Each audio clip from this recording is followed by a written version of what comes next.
Como vocês acabaram de ver pela introdução, eu pretendia fazer uma apresentação, um documentário realmente portentoso a respeito do atentado contra o atual presidente do Brasil. Só que os acontecimentos se precipitaram, veio essa pandemia, atrasou a compra de equipamentos, eu ia pegar um microfone realmente de estúdio, entendeu? Tudo ia ser com voz em off. Eu sou péssimo de falar de improviso. Eu vou ler, resolver fazer alguma coisa rápida devido aos acontecimentos no Brasil, que houve em relação à substituição do diretor-chefe da Polícia Federal Brasileira.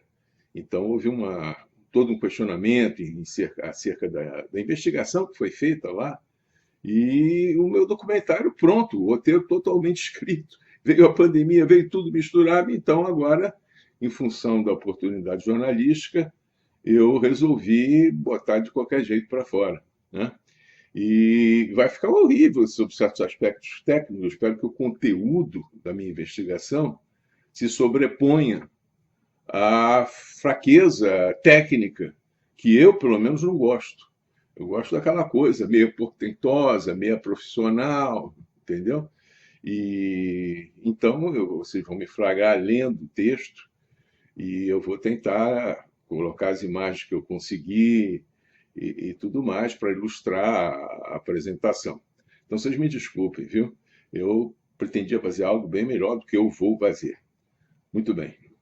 No dia 6 de setembro de 2018, por volta das 3h30 da tarde, em um cruzamento no centro da cidade de Juiz de Fora, no estado de Minas Gerais, o então deputado federal Jair Messias Bolsonaro, candidato à presidência da República do Brasil à frente das pesquisas eleitorais, é esfaqueado no meio de uma multidão de simpatizantes enquanto cumpria uma programação de campanha.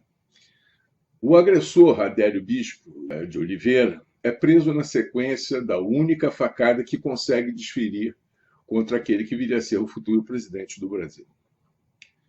A partir do momento que Adélio foi preso pelos agentes da Polícia Federal, que baziam a segurança de Bolsonaro, poucos metros à frente de sua vítima, já tentando evadir-se do flagrante depois de ter deixado cair no chão a faca usada no atentado, iniciou-se uma disputa investigativa que ainda tenta descobrir se o agressor agia por conta própria, um lobo solitário, como se diz nos meios policiais e de contra-inteligência, ou um chacal treinado, ou seja, alguém que agia sob as ordens ou comandos de um mandante, individual ou grupal.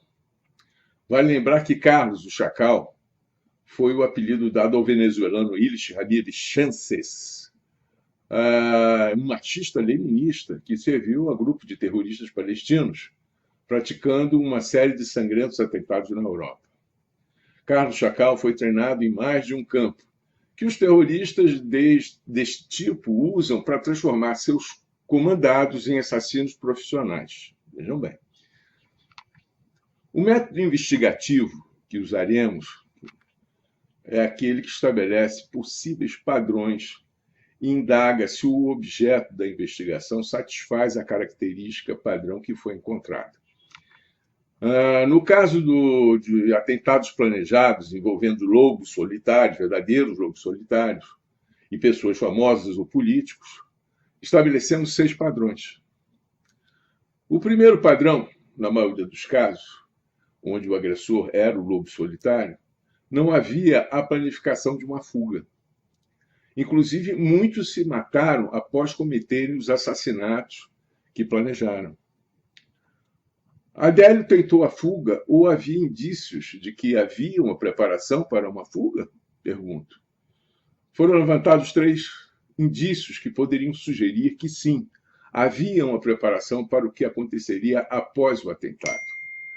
A começar pelo fato de Adélio não tentar dar uma segunda facada e rapidamente ter tentado evadir-se do local do atentado. Lobos solitários parecem possuídos por um insano ódio de suas vítimas, sempre disparando diversas vezes ou dando mais de uma facada, quando é o caso, né? Nesse momento, temos que fazer uma pausa para analisarmos que, se a facada fosse desferida com o Bolsonaro andando no chão, ao invés de estar nos ombros de um apoiador, a possibilidade de fuga seria enorme. Além do que haveria a possibilidade de haver até mais de uma facada, o que seria fatal. Quem colocou o candidato nos ombros, sem saber, o salvou de um assassino ultradeterminado. Em diversos vídeos do atentado, fica claro que Adélio só obteve sucesso em uma segunda tentativa de desferir sua facada, que por milímetros deixou de ser absolutamente fatal. A escolha de uma faca como arma de ataque, além de outros fatores que veremos adiante, também indica uma estratégia de fuga. Usasse uma arma de fogo, os seguranças de Bolsonaro teriam que paralisar o agressor, provavelmente com um disparo a queima-roupa dado na cabeça, até mesmo por uma questão de autodefesa dos seguranças, né? E que mais pessoas fossem feridas, uma multidão, no meio de uma multidão, não é? Muito bem. Seria uma missão suicida se ele tivesse com a arma na mão, é isso que eu quero dizer, não foi uma missão suicida. Por sinal, alguém examinou o casaco de Adélio para saber se teria partes feitas com fibras de Kevlar, aquele casaco. Fazia calor em Juiz de Fora. Por que aquele casaco? Só por causa do bolso interno, para servir de bainha escondida para sua faca e assim livrar suas mãos enquanto passava pela multidão? Ou porque também lhe conferia extra proteção por ser talvez a prova de balas? Esses detalhes, saber se investigou, se analisou o casaco dele ou não, ficaram faltando para o grande público, né? O grande público não acompanhou, eles não quiseram, né? A mídia, obviamente, não queria, estava contra o Bolsonaro, não queria dar ênfase ao atentado. Então, e a própria Polícia Federal, uma espécie de silêncio, né, em relação à sua investigação, também desnecessário e improdutivo, né, porque agora ficam cobrando. Que diabo de investigação você fez? Então, a perícia mínima dessas não foram correr atrás de informações desse tipo, né? Eu vou falar mais do Kevlar adiante, ok? Muito bem. Por último, temos que uma faca é mais silenciosa que o disparo de uma arma com silenciador. Por muito pouco, Adélio não consegue escapar. O grito e a expressão de Bolsonaro pode ter sido um fator determinante na captura de Adélio. Ou seja, se o Bolsonaro estivesse no chão, se ele conseguisse chegar perto, assim, o segurança, não aqui, ele conseguisse enfiar uma, duas, três facadas, entendeu? Ninguém ia ver. Ele conseguiria largar aquela faca no chão, dar a volta e o segurança olhando para trás, sabendo o que aconteceu, o Bolsonaro, não sei o quê, o que foi, o que não foi. Eles são treinados, o assassino de faca é treinado para esse tipo de ação. Então, eu repito, quando botaram o Bolsonaro nos ombros, salvaram a vida dele. Temos que, nesse ponto, lembrar de uma curiosidade um pouco conhecida. A palavra assassino vem do persa assassin, ou assassin, muito parecido com o som da palavra em inglês, assassin, né? Vamos dizer assim. Originariamente, o assassin significava consumidor de haxixe. Olha que curioso, né? Eles eram membros de uma seita muçulmana, os Nizari, provenientes do norte do Irã. Veja só onde isso vai, hein? Que nos tempos das cruzadas consumiam a erva antes de lutar. O haxixe é uma espécie de maconha mais forte, também vem do cânhamo, é da família da cannabis, né?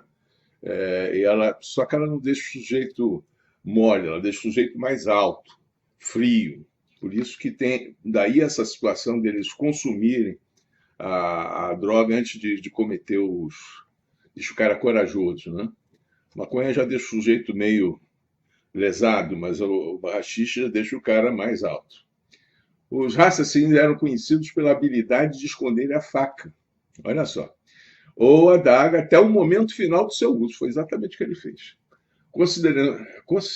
coincidentemente, em meio às multidões dos mercados da região onde hoje fica a Síria. Quer dizer, eles eram especialistas em atacar alvos no meio de multidões. Então, repito, foi novamente bem parecido a situação, né? Ele escondeu, né, a faca magistralmente, até não conseguiu esconder tão bem que teve chance de fazer 2 tentativas. Só na segunda tentativa que ele conseguiu.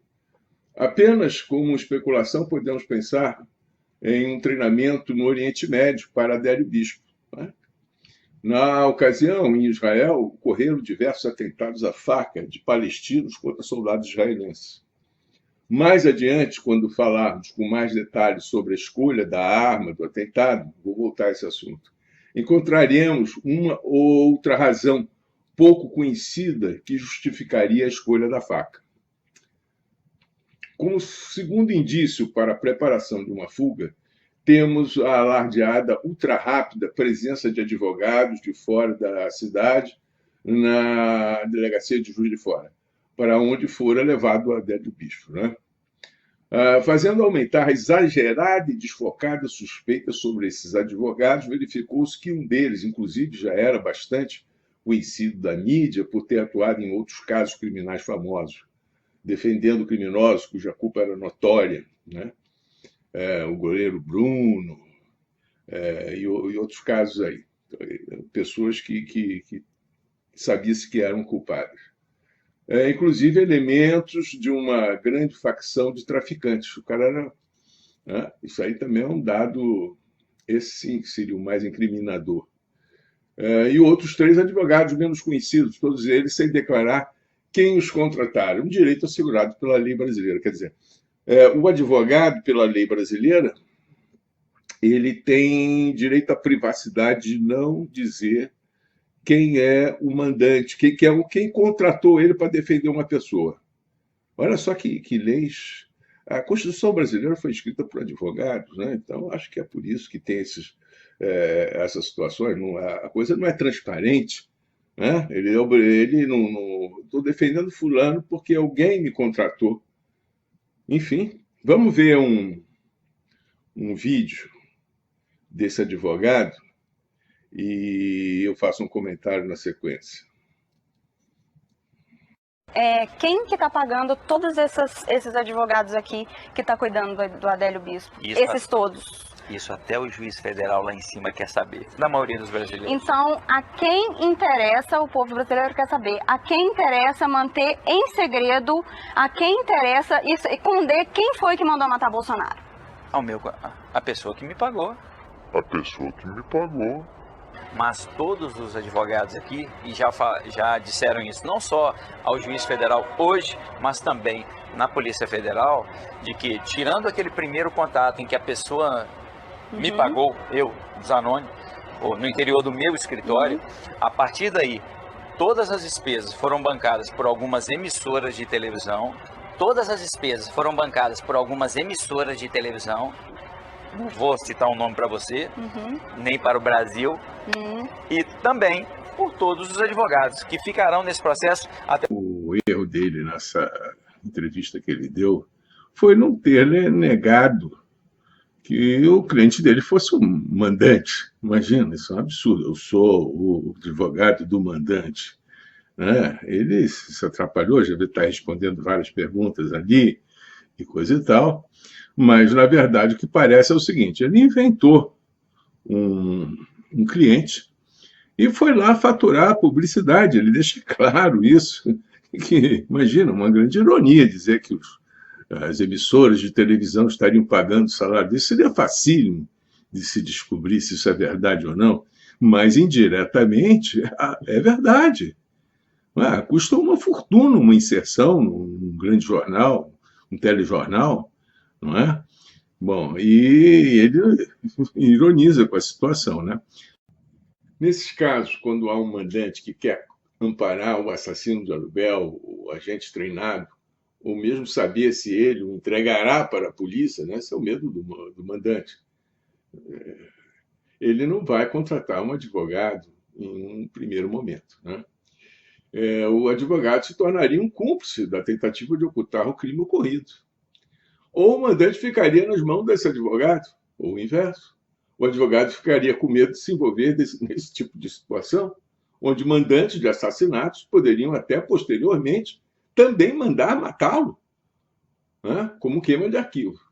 Por outro lado, qualquer indício que o advogado sabia com antecedência que teria que atender a um criminoso antes dele cometer o crime seria uma prova de cumplicidade.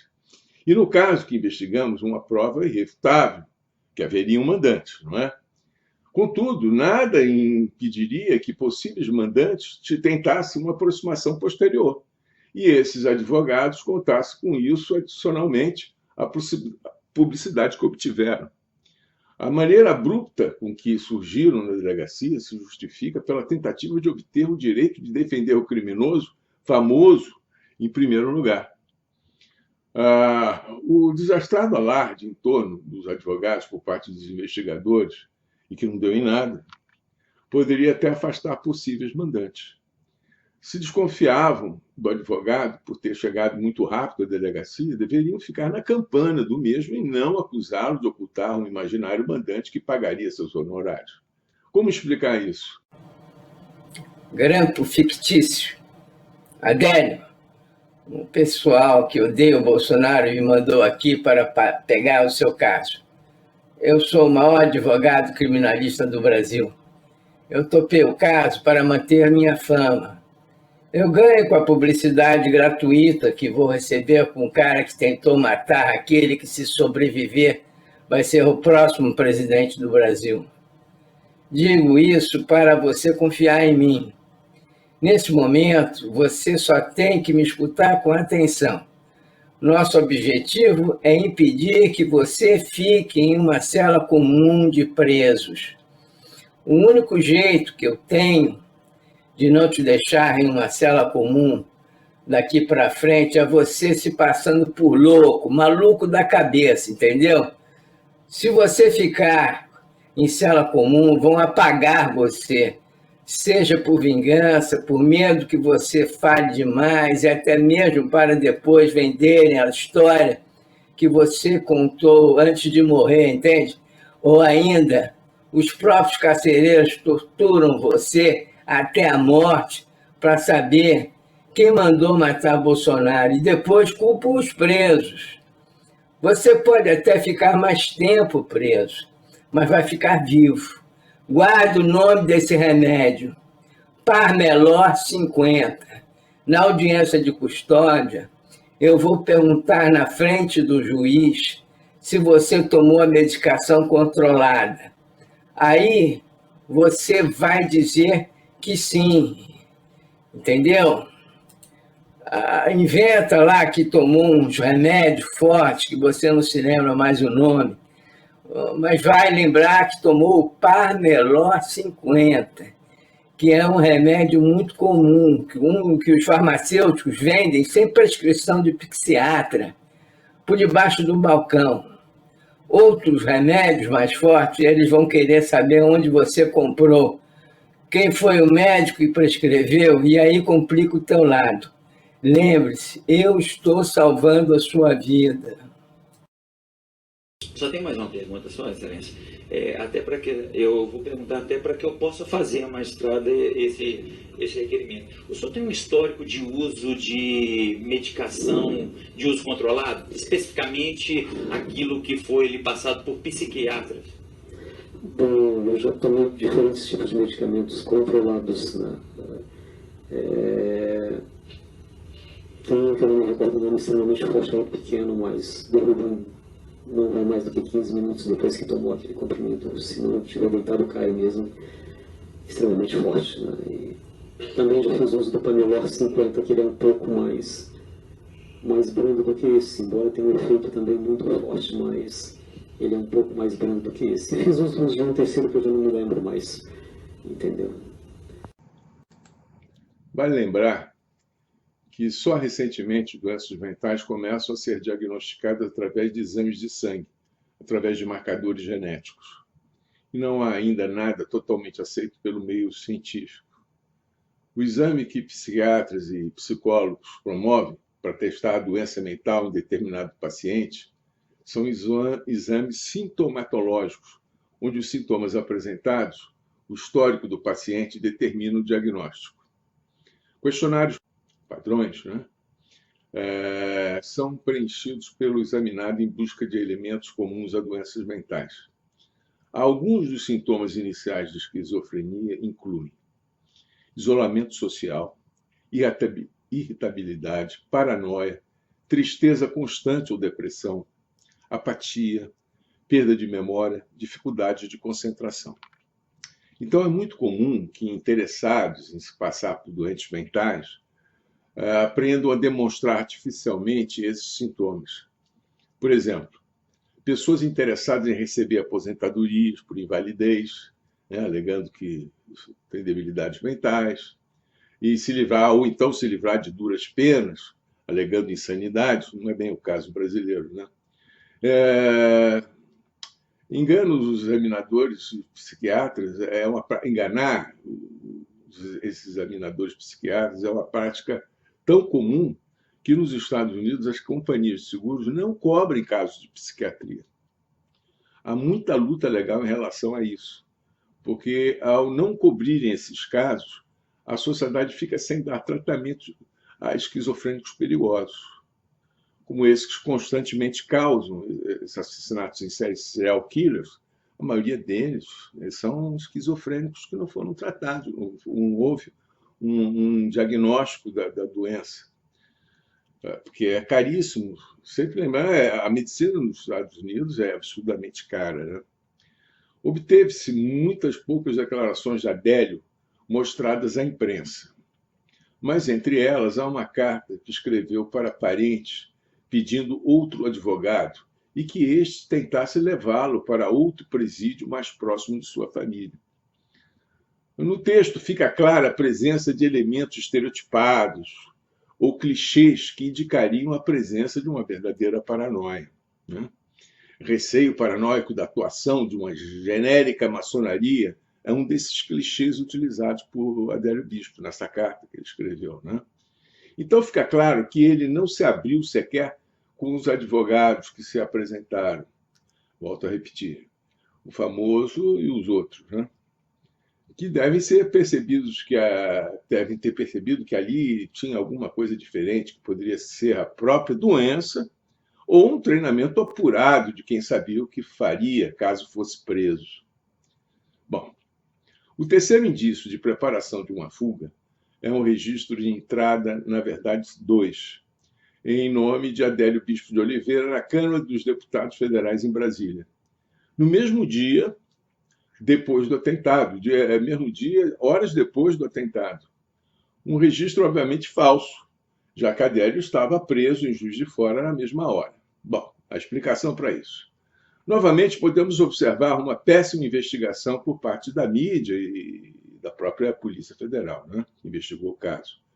A quem competiria mostrar para o Brasil quem foi o recepcionista da Câmara de Deputados, que, a pedido de 2 policiais de legislativo, a assessora lhe contou, né, os policiais, foi fazer uma busca no computador que guarda o registro das pessoas que entram na Câmara, e, ao fazer isso, o sistema mostrou que o nome de Adélio estava, de fato, registrado no banco de dados em uma entrada datada de 6 de agosto de 2013, alguns anos antes.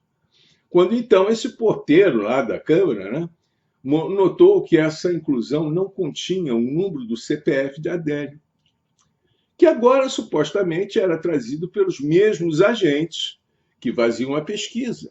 Não é?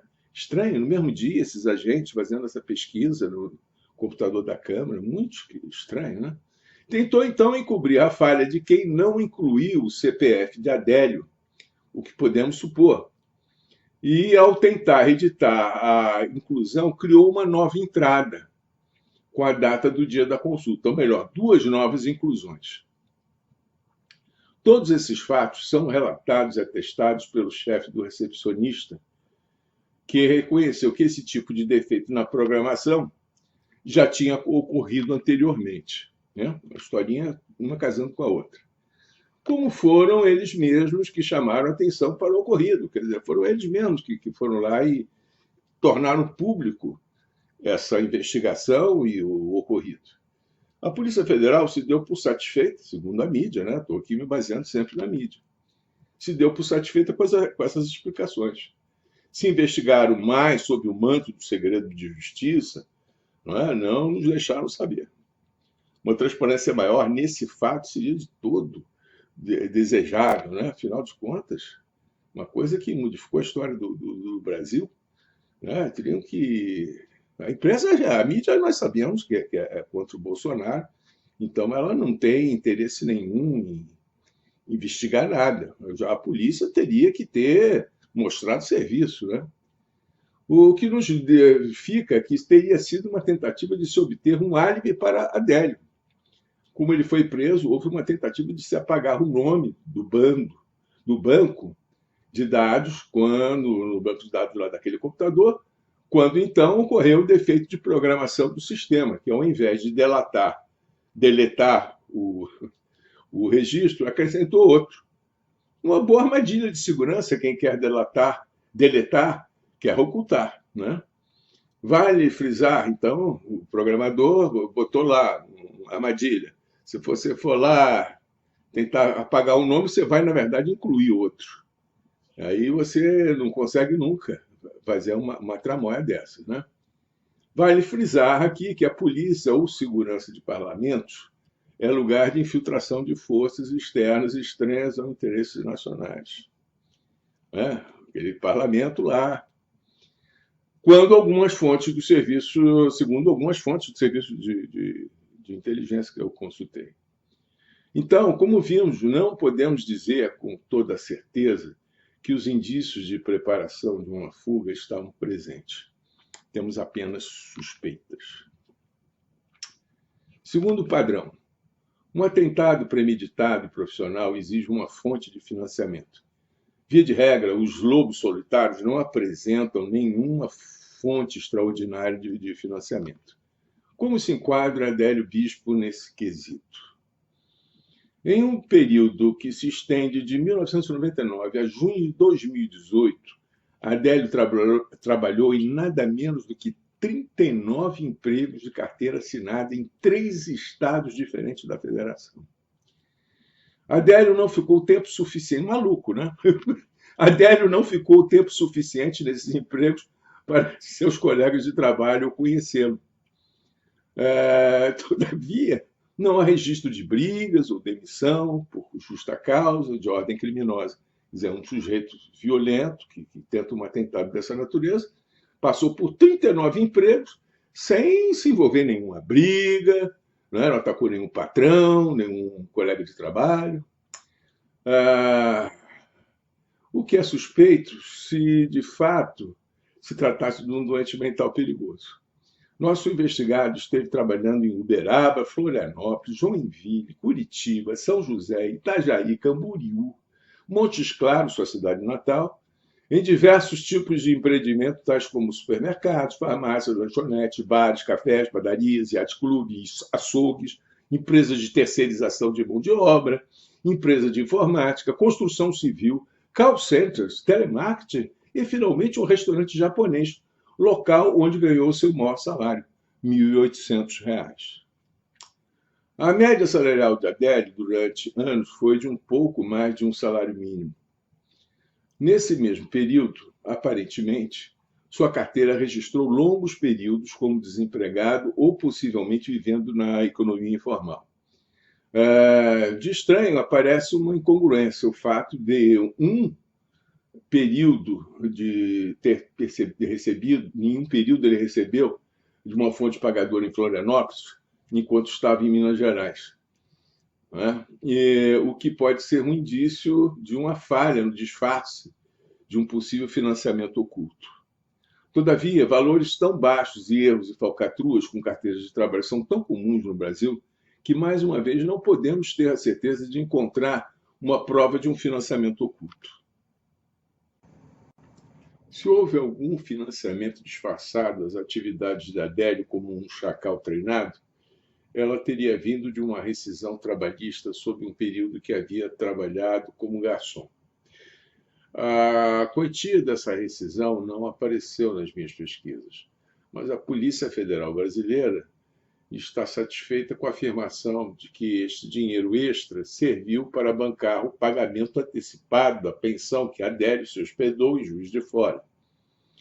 Adélio chegou àquela cidade 15 dias antes de promover o atentado.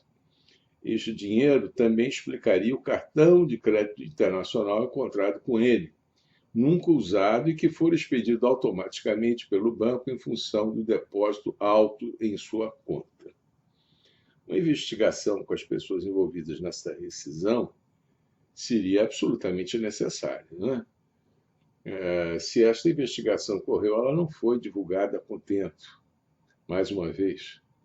Em 2007, Adélio se afilia ao PSOL, um partido tido como uma espécie de satélite mais radicalizado do maior partido de esquerda do país, o Partido dos Trabalhadores, que na ocasião estava no poder político da nação. Em 2013, Adélio tenta uma candidatura a deputado federal pelo PSOL. Em seu computador encontrado até um rascunho de um projeto de lei que apresentaria como deputado. Mas o partido não aceita sua candidatura e ele se desfilia do partido em 2014 em função dessa rejeição. Aqui encontramos um paralelo com Lee Oswald, que tentara infrutivamente uma autorização para fundar um capítulo ou representação na cidade de New Orleans de uma organização com sede em Nova York, que apoiava a candidatura de Fidel Castro em Cuba. Aos investigadores disse que seu projeto de lei foi plagiado por Temer, que criou o Ministério de Segurança Pública. Aqui encontramos uma incoerência de como alguém que deseja voos tão altos tenha se conformado com dezenas de empregos tidos como simplórios, com tão baixos salários. A hipótese da debilidade mental típica do lobo solitário é fortalecida, ao mesmo tempo que sugere também o disfarce e construção de um álibi pessoal, ou falso perfil de um chacal treinado, alguém que tem um mandante. O perfil socioeconômico educacional de Adélio é absolutamente incoerente. A mesma sobrinha que relata que Adélio falava sozinho em algumas ocasiões, teria sido instruída para isso, afirmou que ele falava fluentemente inglês e espanhol. Como alguém perambulando por subempregos teria tido tempo de aprender idiomas? Podemos confiar nessa confirmação de sua sobrinha? Trata-se de gente tão humilde que pode ser o caso até de ter visto o tio falar meia dúzia de palavras aprendidas em um restaurante com outro garçom, e isso ter lhe sido suficiente para achar que o tio teria fluência em outro idioma. Isso pode acontecer, né? Terceiro padrão. À exceção de Lee Oswald, o assassino de Kennedy, que era um atirador de escola desde seus tempos de fuzileiro naval, a esmagadora maioria dos lobos solitários não possuíam notoriedade no uso de armas.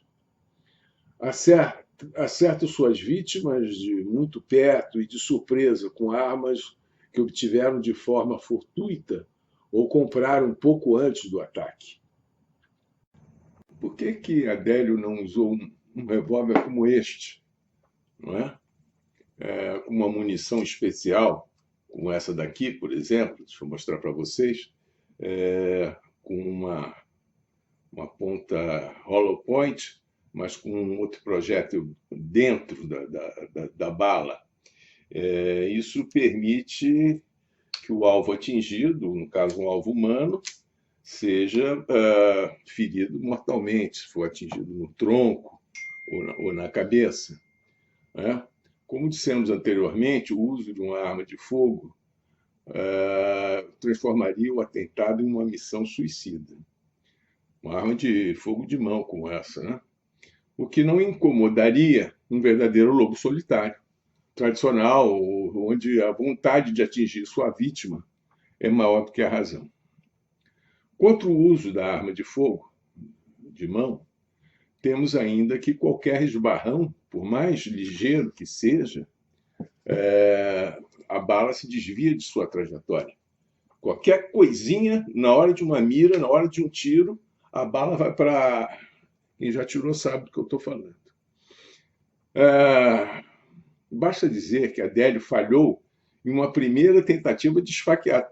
Tinha tanta gente ali em volta que ele tentou uma primeira vez e falhou, não conseguiu alcançar o alvo dele.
E a faca escondida no papel, um tipo papel toalha, não foi sequer identificada, assim como o movimento do braço.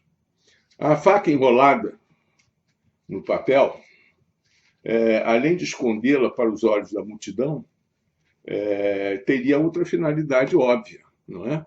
Que é o que? Esconder as digitais. O Adélio ele deu a facada, desferiu a facada, e imediatamente ele largou a faca para cair no chão. Ele tirou e largou.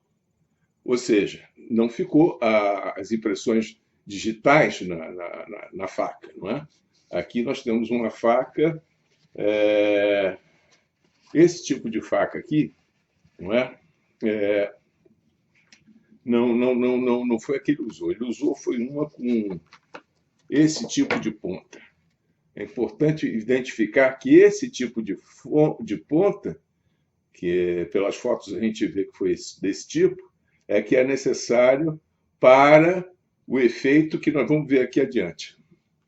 Apesar de ser irônico, politicamente falando, o então candidato Jair Bolsonaro ser morto por uma arma de fogo igual a que ele propunha, que todos pudessem ter acesso facilitado pela legislação brasileira, ele tentou, né? O crime sairia da esfera passional. O Bolsonaro parece que conseguiu facilitar um pouco a aquisição de arma, mas não conseguiu tudo que ele queria.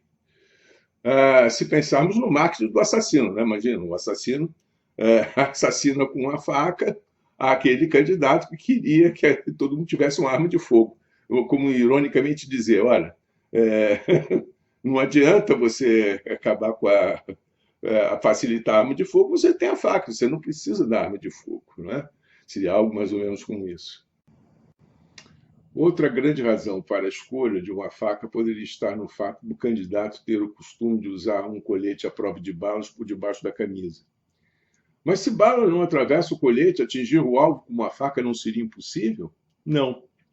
Facas pontiagudas atravessam as malhas de Kevlar, o material usado na confecção dos coletes ditos à prova de bala.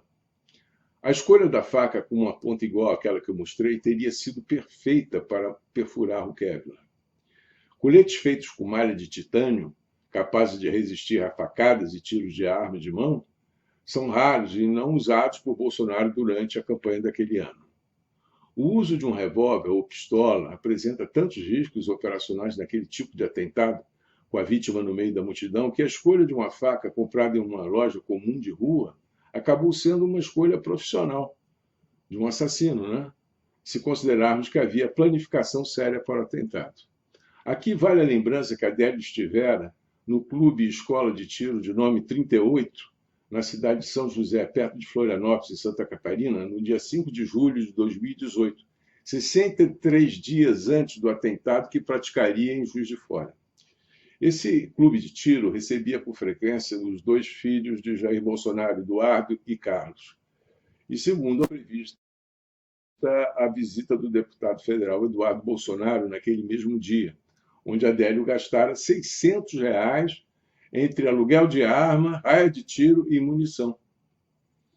Eduardo acabou não comparecendo na data prevista para encontrar-se com um famoso agente do FBI, aquilo tinha sido anunciado, né?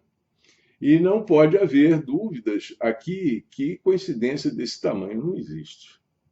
Adélio lá fora, no mínimo, para testar a segurança do deputado, ou mesmo simular um acidente onde tentaria matá-lo, o que é relativamente fácil de ocorrer em um estande de tiro. Desde o assassinato do Duque da Áustria, Franz Ferdinand, em Sarajevo, episódio que foi o estopim da Primeira Guerra Mundial, atentados contra líderes políticos têm se dado com armas de fogo ou mesmo bombas, como foi o caso do atentado contra o Adolf Hitler, quase no final da Segunda Guerra Mundial.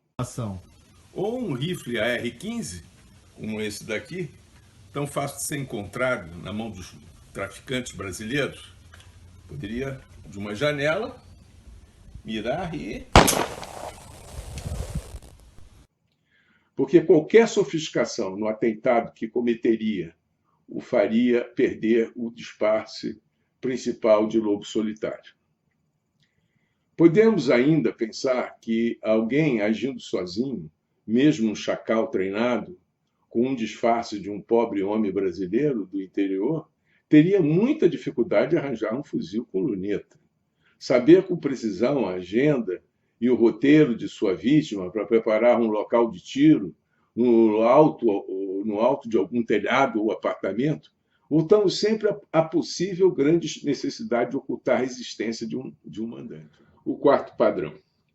Os lobos solitários, via de regra, não demonstram treinamento especializado para os atentados que praticam. Muitos premeditaram os atos que cometeram, conseguem armas de fogo suficientes para tanto, mas todos demonstram amadorismo. Mesmo Lee Oswald, o assassino de Kennedy, que disparou com incrível precisão 2 tiros com seu rifle de calibre militar, não se comportou como um assassino treinado. Oswald era um atirador de elite desde seu tempo de fuzileiro naval, frequentador assíduo de estandes de tiro. Mas deu uma incrível sorte de sair do prédio onde trabalhava e de onde realizara os disparos, sem ser notado pela polícia, que já invadia o mesmo. Saiu de forma errática e, já longe da cena do crime, foi abordado por um policial e o matou com um revólver que carregava, indo na sequência para um cinema onde foi cercado e capturado sem resistência. Um assassino treinado teria toda uma rota de fuga planejada, entenderam? Adélio aparentemente tinha todo um histórico montado para o caso de ser pego e, muito provavelmente, ele conseguiria escapar se a facada não tivesse que ter sido dada com o Bolsonaro nos ombros do segurança. Adélio tinha uma motivação política baseada no fato de ter pertencido a um partido político de esquerda radical, participado de manifestações, idas à Câmara. Fizeram alguns poucos comentários políticos na internet, e seus parentes, de que pouco o viram durante diversos anos de ausência, relataram que o viram falar sozinho. Há apenas um entrevero de violência registrado em seu histórico. Uma altercação com o marido de uma sobrinha. Alguém que supostamente mexera em suas coisas. Teria. Em um quarto que mantinha fechado na casa da família. Nada muito sério. A maioria dos lobos solitários possuem fatos muito mais marcantes a dar coerência ao atentado que cometeram. Adélio agiu sozinho? Não é o mal histórico de ativista político ensandecido que aparentemente construíram para Adélio que denuncia um treinamento característico de um matador de alvos políticos. É o sorriso que Adélio dá pouco antes de tentar se aproximar do então candidato Jair Bolsonaro. Um sorriso de disfarce, para que ninguém desconfie de sua aproximação. Tal frieza só é adquirida com bastante treinamento. A maioria, a maneira como consegue se esgueirar no meio da multidão, com um casaco de couro fechado até a gola em um dia de calor, muito mais difícil de ser seguro por alguém. Tudo tem um propósito na história da Adélio. Uma camiseta comum é sujeita a fortes puxões. Enrolar a faca em um papel que só caiu no momento da facada é coisa de quem sabe o que está fazendo. Desde 2010 vem acontecendo, aumentando na Europa e no Oriente Médio, ataques terroristas com o uso de facas. Pode ser uma coincidência. Em um artigo intitulado A Revolução da Faca, Caminho das Américas, publicado em maio de 2016 por uma revista considerada como uma espécie de porta-voz da organização terrorista Al-Qaeda, muçulmanos são conclamados a atacarem personalidades públicas com meios baratos que não chamem a atenção durante a preparação do ataque. Aconselham mesmo, com todas as letras, o uso de facas. Isto significa que devem existir treinamentos específicos para o uso de facas. Esses treinamentos seriam realizados em campos específicos no Oriente Médio e como parte do treinamento que serviços de inteligência de diversos países fornecem a alunos internacionais e que retornam a seus países de origem se mantendo como espiões ou matadores especializados. A sobrinha de Adélio, recordamos, disse que ele falava inglês e espanhol, o que lhe habilita a ter sido treinado em qualquer parte do mundo. Retirar alguém do Brasil, pela fronteira do Brasil com o Paraguai, e dali ir incógnito para qualquer outro lugar do mundo é algo relativamente muito fácil. Você entra e sai do Brasil por aquelas fronteiras do Paraguai, não é? São mais de uma, tem na Bolívia também, e vai para qualquer país do mundo. Não é? Enfim, alguém soube pesquisar se Adélio tinha algum passaporte em seu nome? Esse dado não ficou. Vejam bem, é preciso que a autoridade investigadora, seja ela da mídia ou seja da própria Polícia Federal, no caso, deixe que o público saiba. Não, eu fui verificar se ele tem passaporte no nome dele ou não tem. Não, nós não sabemos disso. Então, entendeu? Os possíveis mandantes. Vamos entrar nisso, né? O fato de verificarmos que Adélio possui um treinamento prévio para o atentado que cometeu, fato este que nos permitiu concluir que ele não se trata de um lobo solitário, também nos servirá para uma espécie de chave mestra que nos permitirá chegar ao mandante mais provável. Vamos analisar grupo a grupo de possíveis mandantes em relação ao atentado.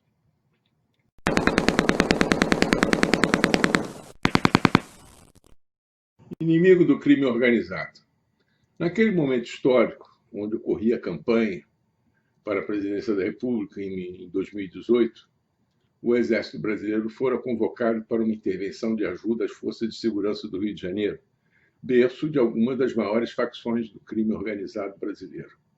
Enormes quadrilhas de traficantes de drogas com ramificações que iam desde pontos de venda de favelas até elegantes endereços, que um dia eram só dos famosos bicheiros, né?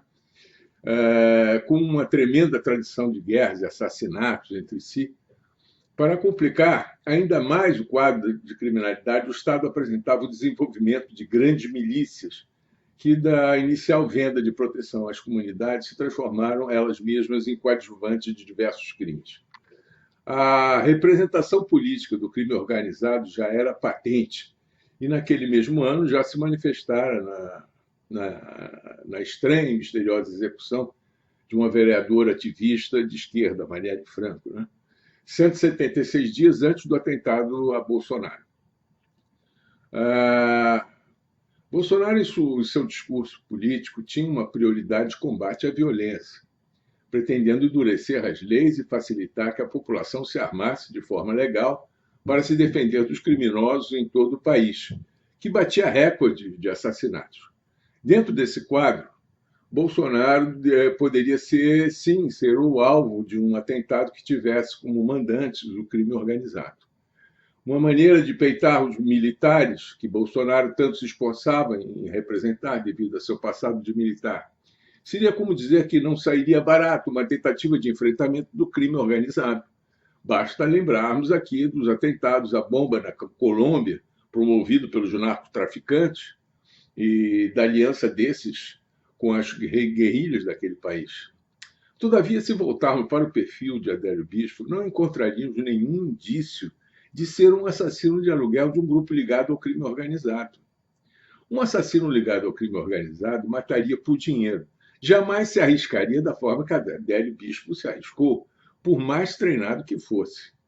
Alguém assim tentaria outro tipo de execução, onde tivesse reais possibilidades de não ser preso, pois se trataria de um criminoso comum.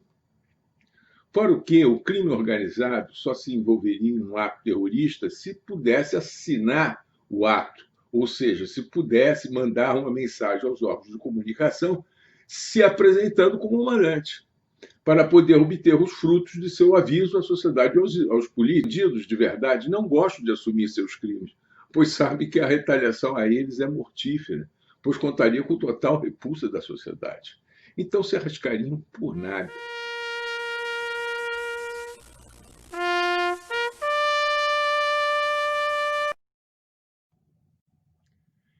Inimigos da direita.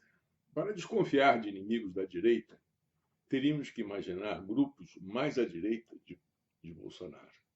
Remanescentes do grupo que explodiu a bomba do Rio Centro, ou que planejava explodir o gasômetro do Rio de Janeiro para culpar os comunistas, e assim endurecer o regime militar que se abria na ocasião daqueles atentados. A suposta ideia seria de que, após a morte de um candidato da direita ligado aos militares, à frente das pesquisas na intenção de voto, logo indicando um apoio da opinião pública, um grupo ou a totalidade dos militares daria um golpe e assumiria o poder. Não precisávamos nem afirmar que, mais uma vez, o perfil de assassino treinado, com vida dupla, ficha limpa, ou de um agente disfarçado, esperando ordens para atacar, se enquadraria para o serviço a mando de um grupo assim. O tipo de ação também não se coaduna. O tiro de luneta, com todas as suas implicações políticas, seria o escolhido, caso houvesse esse grupo. O próprio desenrolar dos fatos na linha do tempo, depois de 1 ano e meio de governo Bolsonaro, nos prova que, embora haja pessoas de direita que considerem a hipótese de uma intervenção militar, facilitaria um eventual conserto das instituições carcomidas pela corrupção e o esquerdismo, não existem mais militares do tipo que explodiram uma bomba para culpar terroristas comunistas. Se estes ainda existissem e tivessem a índole para tentar assassinar Jair Bolsonaro, já teriam se aproveitado dos ataques que Bolsonaro recebe por parte da mídia, STF, Congresso, para manifestar a sua presença com mais evidência. Não é isso?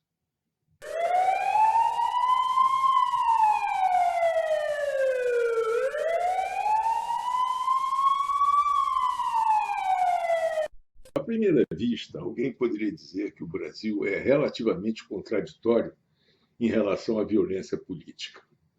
Em um país onde chegou a haver, somente em 2018, algo em torno de 60 mil assassinatos realizados com armas de fogo, um país que possui um dos códigos penais mais débeis e lenientes do mundo, cuja pena máxima, recentemente revista, é de no máximo 40 anos de reclusão em regime fechado, com tantos corruptos atuando no meio político, era para coerentemente haver muito mais assassinatos e atentados de autoridade. Basta lembrarmos a quantidade de presidentes norte-americanos ao longo da história que foram mortos ou sofreram sérios atentados. Contudo, eles não deixam de ocorrer no Brasil. Políticos também mandam matar outros políticos. Ou a quadrilha que pertenciam resolve realizar a famosa queima de arquivo. Nos últimos 30 anos, houve um incremento de assassinatos visivelmente políticos ou acontecimentos de violência física relacionados à política. Então, a princípio, não temos como deixar de cogitar que o mandante do atentado a Bolsonaro seja um político, ou um grupo político que esteja por trás do matador treinado Adélio Bispo. A carreira política do então candidato acumula diversos adversários políticos. Seu gênio explosivo e o radicalismo desses adversários criaram conhecidos e famosos confrontos que ultrapassaram o antagonismo político para se transformarem em grandes inimizades pessoais, resultantes, inclusive, de processos judiciais. A certeza que estaria no segundo turno contra os esquerdistas, que haviam acabado de sair do poder debaixo de vara, de uma operação policial, a Lava Jato, né? Estava bastante clara para os mandantes. Não queriam correr risco algum. Ao final, nenhum outro candidato seria tão forte como ele, para quem tivesse posse de reais pesquisas de intenção de voto. Podemos até cogitar de mandantes de dentro do seu próprio partido, na ocasião, gente que teria condições de se propor como substituto do candidato, contando com uma autorização da Justiça Eleitoral devido às circunstâncias excepcionais de um eventual assassinato. Alguém que, mesmo que não fosse eleito em função de sua insignificância política, faturaria recursos de campanha e passaria a ter, então, uma projeção que nunca conseguiria por conta própria, ou em candidaturas isoladas. Ainda reforçando a hipótese de um mandante advindo da política brasileira, temos que parte dos inimigos conhecidos de Bolsonaro tinha ligações com a violência na política, seja os esquerdistas da luta armada, que no passado pegaram em armas e explodiram bombas, sejam os coronéis do fisiologismo da antiga base aliada do Partido dos Trabalhadores. No Nordeste brasileiro, ainda hoje, existem matadores de aluguel, mas esses matadores tradicionais do Nordeste brasileiro possuem um perfil totalmente diferente daquele de Adélio Bispo. Tanto o mandante individual quanto o partidário ou grupal teria que se expor a um grande risco ao encomendar o assassinato de Bolsonaro. Podemos imaginar um desses inimigos falando com subordinados que encontrassem um maluquinho radical qualquer que se dispusesse a matar o candidato. Mas isso é totalmente irresponsável e arriscado. Por mais ódio pessoal que o inimigo tivesse, saberia que as chances de ser acusado posteriormente de ter mandado matar seriam enormes. Matar uma pessoa protegida por agentes da Polícia Federal, ou um político com treinamento militar que andava armado e com coletes à prova de bala, requeria um financiamento relativamente grande, assim como uma grande exposição. Poderiam até lembrar o que aconteceu com Getúlio, acusado de ter mandado matar Carlos Lacerda. De fato, houve uma repetição dessa história no Brasil, com outros atores e outros cenários, mas mantida em sua essência. Lacerda e Bolsonaro, ambos políticos de direita, sobreviveram a covardes atentados e, por isso, foram glorificados pela história e pela política. Teria sido diferente se Lacerda e Bolsonaro tivessem morrido? Nunca saberemos. O perfil histórico e conhecido de Adélio Bispo não combina com o fato de ser um lobo solitário, nem tampouco um assassino de aluguel que políticos e grupos extremistas brasileiros pudessem ter contratado o acionado, né? Assassinos de aluguel têm uma vida secreta que desfrutam do dinheiro que ganham, possuem, possuem via de regra, um passado de violência comprovada. Fundamentalmente, não possuem trabalho regular algum. Existe um rastro de sangue atrás deles, que facilmente é levantado pela polícia. E jamais planejariam um assassinato onde haveria uma enorme chance de serem presos ou mortos. Basta pensarmos nos assassinos de PC Farias. A dificuldade que foi para chegar à conclusão que foi um assassinato encomendado. Até hoje, não totalmente elucidado ou comandantes presos. A quem menos interessa assassinato de políticos tradicionais são os próprios políticos. A maioria possui um imenso telhado de vidro. Todos possuem grandes inimigos. Mesmo aqueles que passaram na luta armada ou vindo de regiões nordestinas, onde as rixas de famílias políticas se resolvem com assassinatos de opositores. Usar um assassino mantido no banho-maria do anonimato por diversos anos para cometer um ato cuja sua maior esperança de fuga de uma real punição seria o fraco Código Penal brasileiro, transcende a capacidade operacional de políticos e partidos do cenário brasileiro. O que não exclui a ação de agentes sob controle externo e movimentos brasileiros.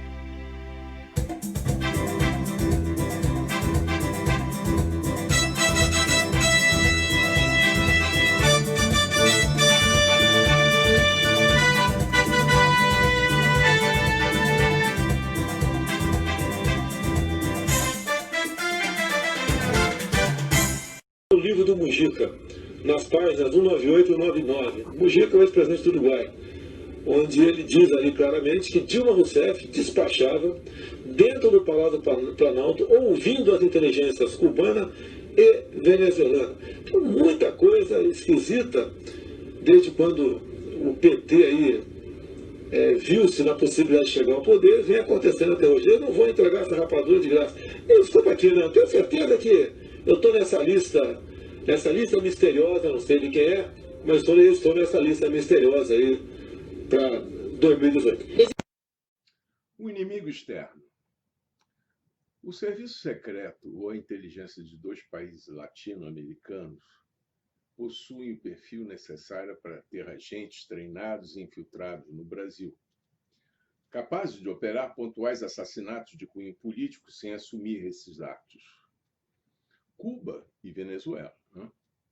Como é de conhecimento internacional que quem dá as cartas no movimento esquerdista da América Latina é o castrismo de Cuba, é bom senso deixarmos de lado qualquer participação da Venezuela, que só entraria como coadjuvante, sem poder decisório algum. O perfil de Adélio Bispo e seus passos conhecidos se coadunam perfeitamente como um operativo treinado a mando de um serviço de operações especiais a serviço de uma nação com interesses políticos e econômicos no Brasil. E Cuba os possuía, e, evidencialmente, mais ainda ao tempo do atentado. Afinal, basta que nos lembremos que retiraram seus médicos do Brasil antes mesmo que da posse de Bolsonaro. E é de se desconfiar de que havia outros interesses, né? É sabido, empréstimo do BNDES, tão falados, é sabido que os comunistas da América Latina se comportam em relação a Cuba como os padres ao Vaticano. Ações desse tipo, assassinatos, são altamente condenados pela comunidade internacional e diversos acordos e punições são previstos. Daí a total necessidade de ações individuais, realizadas por indivíduos ultratreinados que devem ser oriundos do próprio país onde executam suas ações. A ideologia funciona como uma religião. Assim como existem padres, existem agentes operativos prontos para realizarem missões especiais de eliminação. Podem acreditar. Não pode haver elementos que liguem o operador de assassinatos ao país que lhe dá a missão. O engrandecimento pessoal é parte desse tipo de treinamento, assim como a dos militares em geral. Adélio, então, é o camarada que vem do mais baixo estrato da sociedade brasileira e ascende à condição de importante executor de missões de uma nação ideológica, uma Meca, um Vaticano da ideologia dos pobres. O mesmo tipo de motivação que é dado a pastores, padres, soldados. Não teria sido a primeira intervenção através de assassinatos nas eleições brasileiras ou mesmo nos desígnios de nossa política. Como bem atestam as suspeitas e misteriosas quedas dos aviões de Eduardo Campos, que levaria importante parcela de votos no Nordeste brasileiro para o candidato opositor a Dilma Rousseff, região esta que propiciou a contestável vitória da ex-presidente da República em 2014.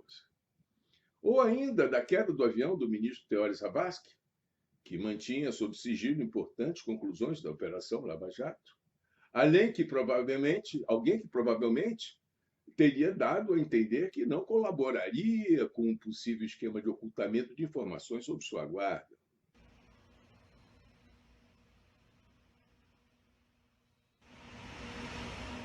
Onde estava Adélio Bispo um dia antes do avião de Eduardo Campos cair? Ou do César, do Teori cair perto de Paraty? Onde estaria Adélio Bispo? Será que investigaram isso?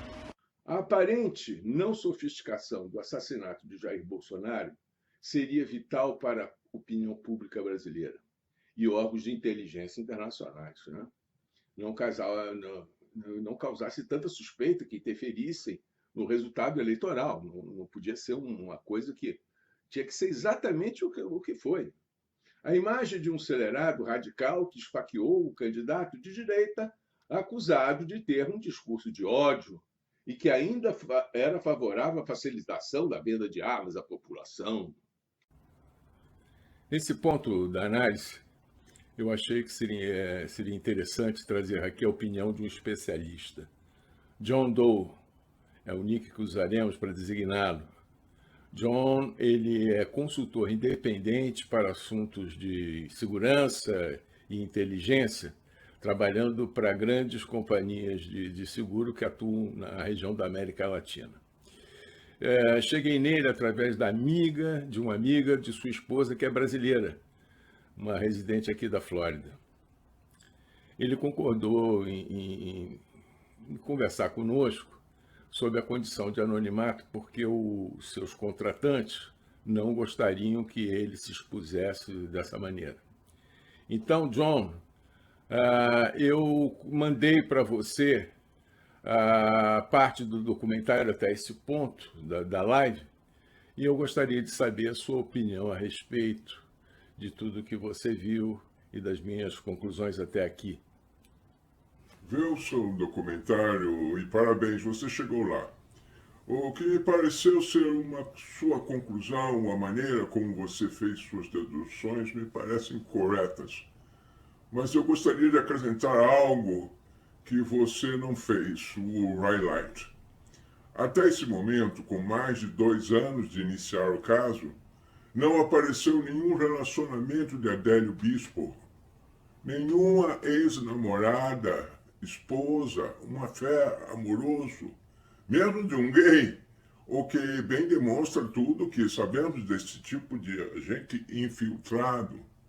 Eles não têm nenhum contato mais íntimo com ninguém, pois isso o torna vulnerável em interrogatórios e sempre acaba sendo uma fonte de informação que seus inimigos podem utilizar. Tira sua disponibilidade para as ações mais arriscadas, entende? Não me surpreenderia que ele tenha uma família em Cuba. Uma família que não sabe o que ele faz quando sonha por diversos anos, por exemplo. E sempre é uma maneira de fazê-lo fiel. Se ele resolver falar demais, prejudica a sua família, compreende?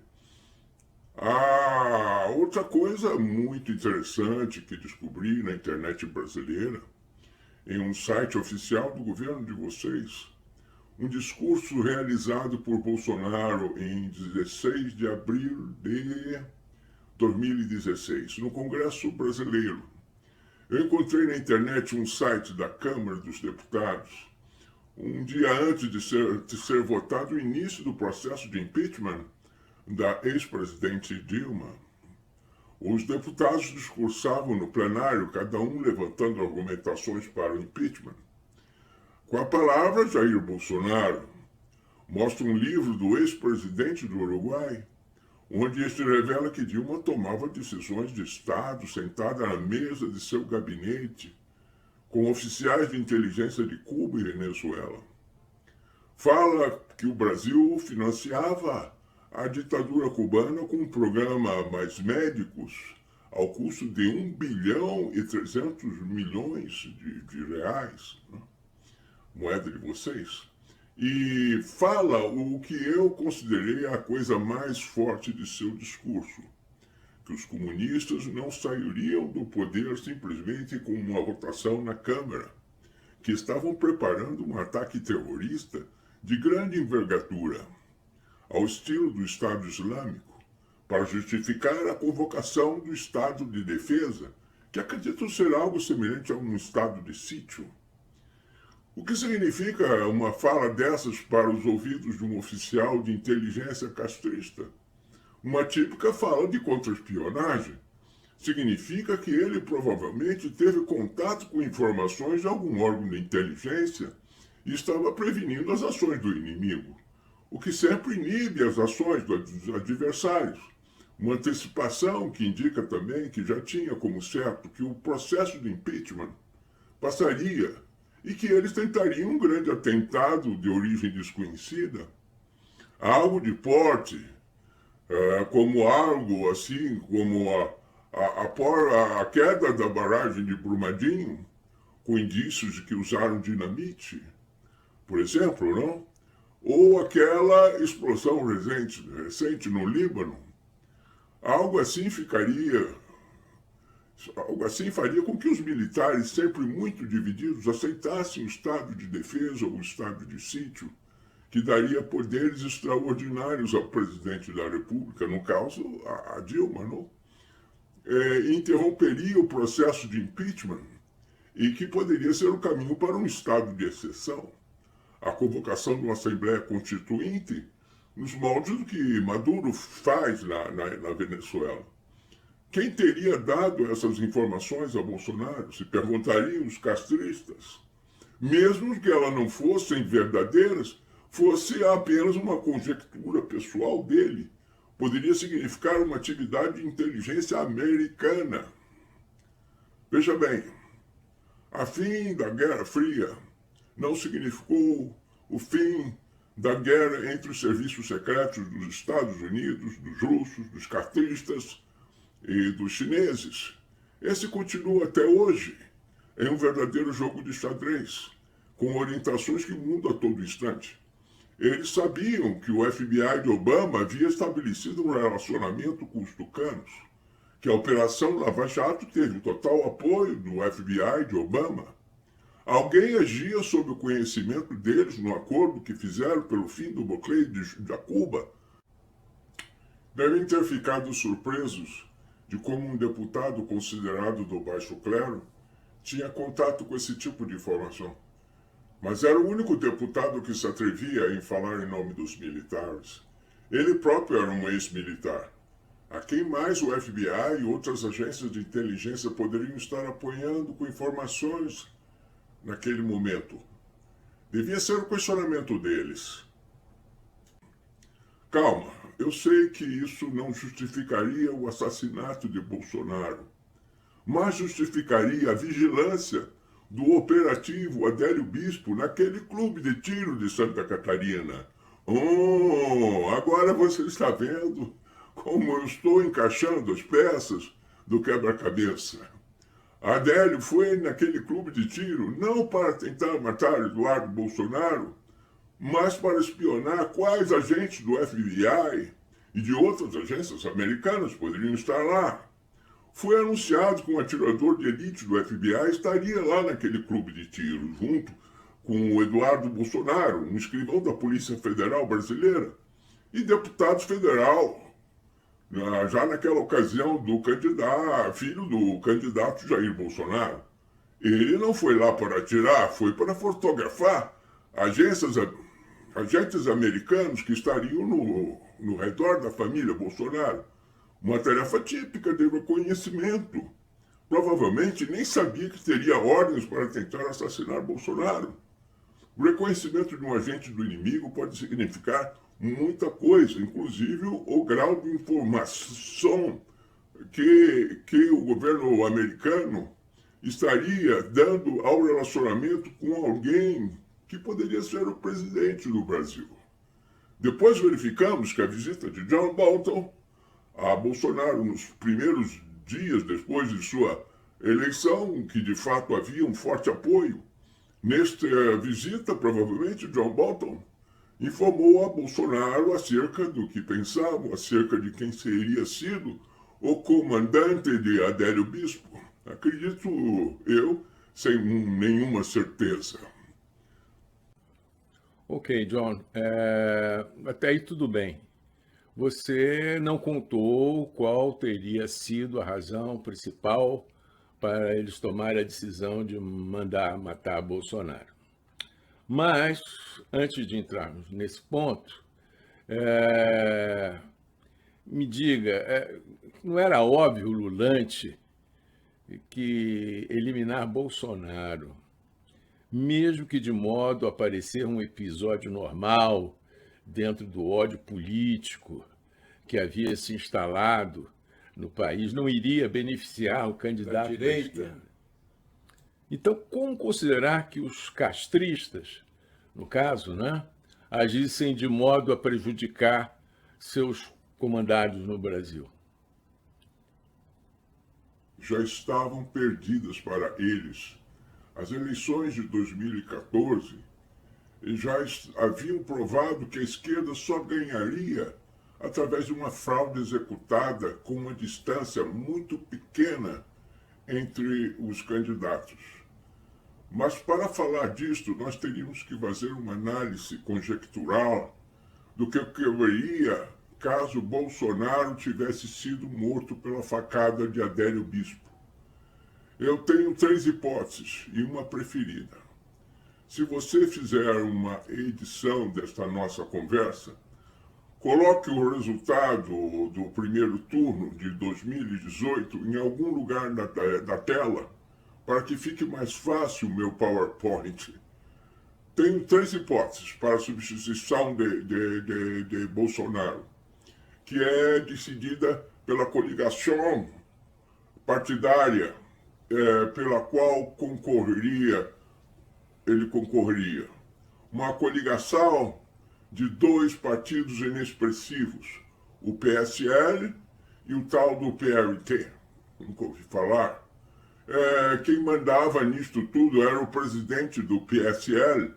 Ele decidiria se colocaria o vice da chapa de Bolsonaro, o hoje vice-presidente Mourão, um dos filhos políticos de Bolsonaro, no caso somente o Eduardo Bolsonaro ou o Flávio, que já pertenciam ao partido, quero crer.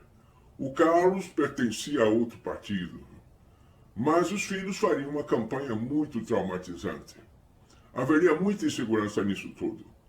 Eu acredito que o presidente do PSL venderia, falo de muito dinheiro, claro, não, sua coligação para os tucanos, o que levaria todos os votos de Bolsonaro para Alckmin, que poderia até vencer no primeiro turno. Mas isso é apenas uma conjectura. Tecnicamente falando, em função de resultados eleitorais, matar Bolsonaro trabalhava mais para o candidato dos tucanos. Mas nenhum outro candidato além de Bolsonaro impediria o que os castristas não queriam de forma alguma. Antes de falar desse principal motivo ou razão do atentado, temos que levar em consideração que ninguém entraria com tanta força política quanto Bolsonaro, que nenhum dos outros candidatos conseguiria a popularidade que Bolsonaro possui. Seriam sempre substitutos do que o povo queria, substitutos que teriam que enfrentar um Estado totalmente aparelhado, um Congresso onde a maior parte pertence a uma escória de políticos envolvidos com corrupção e velhas práticas clientelistas, e um Estado que é o que vocês estão vendo, que é o STF, né? Sem comentário, no comment. Os castristas voltariam rapidamente ao poder, ou mesmo forçariam um governo praticamente coalizado. Poderia ser uma boa razão, mas envolvia uma futurologia. Ninguém sabia que o governo de Bolsonaro seria bom ou mau. Não se arriscariam por conta de uma incerteza, compreende? Detalhe que esqueci de mencionar. A esquerda não perderia nenhum voto com a morte de Bolsonaro. Inclusive, eles aumentaram o bloco de esquerda, diminuir sua diferença no segundo turno, coisa de 3 milhões de votos. Quem se prestou a votar neles, mesmo com toda a desmoralização que sofreram com a Lava Jato, o impeachment de Dilma Rousseff, a ruína econômica que legaram à nação e própria tentativa de assassinato, onde eram os principais suspeitos, não deixaria de votar em Haddad, garantindo uma base parlamentar igual a que conseguiram.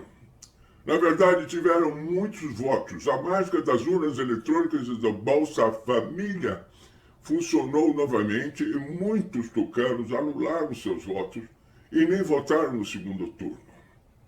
Mas antes ainda de definir a razão, ainda lembro de minha área. Havia impedido Lula de concorrer com sua prisão.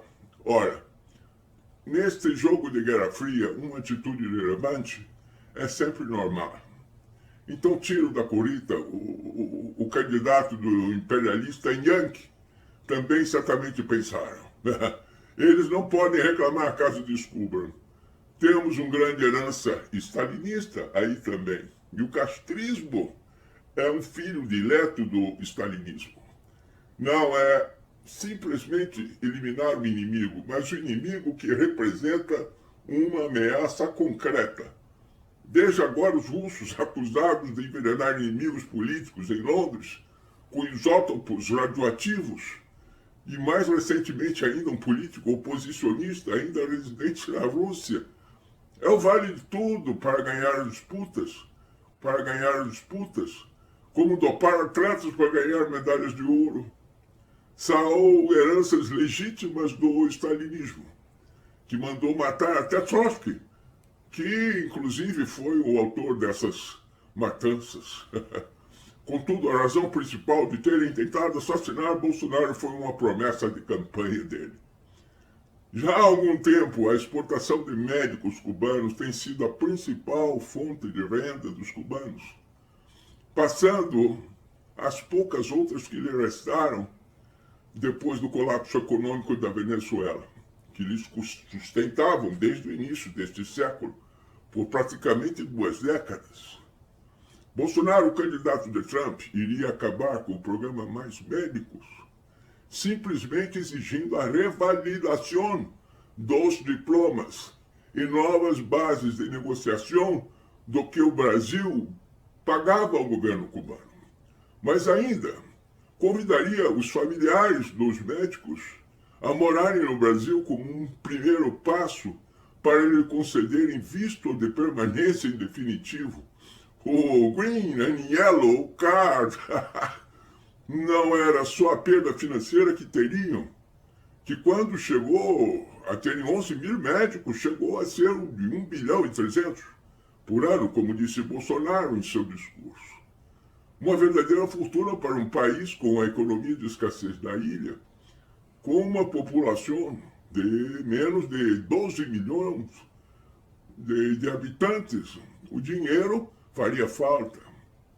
O problema maior era por conta da maneira que Bolsonaro colocava em risco toda a credibilidade do programa, que acontece em diversos países da América Latina, África e até mesmo da Oceania. E se os médicos cubanos não passassem nos exames de revalidação de diplomas, que era muito provável, eles seriam acusados de estarem vendendo enfermeiros se passando por médicos, isso afetaria terrivelmente o aumento de sua presença em outros países. Poderia dar base para ataques diplomáticos dos Estados Unidos de Trump, como temos visto, tem apertado o laço no pescoço deles. Trump é terrível com eles. Quando os cubanos interromperam por conta própria o programa de médicos com o Brasil, mesmo antes de Bolsonaro assumir, eles assinaram a autoria do atentado. Qualquer um pode ver isso. Nenhum outro candidato vencedor, mesmo de direita, teria força política para parar um programa que, na verdade, era bom para o povo. Um paramédico é melhor do que ninguém, não é verdade? Mesmo um filho de Bolsonaro não teria força de acabar com o programa. Ele seria apenas um substituto, com toda a mídia contra ele. O que fazem com o pai deste momento, fariam com o jovem experiente. Se fosse o atual vice-presidente Mourão, faria muitas concessões, um apaziguador nato. O candidato dos tucanos, um político inexpressivo, significava a centro-esquerda ser fiada por um terceiro-mundista, o ex-presidente Fernando Henrique. O programa ficaria intacto.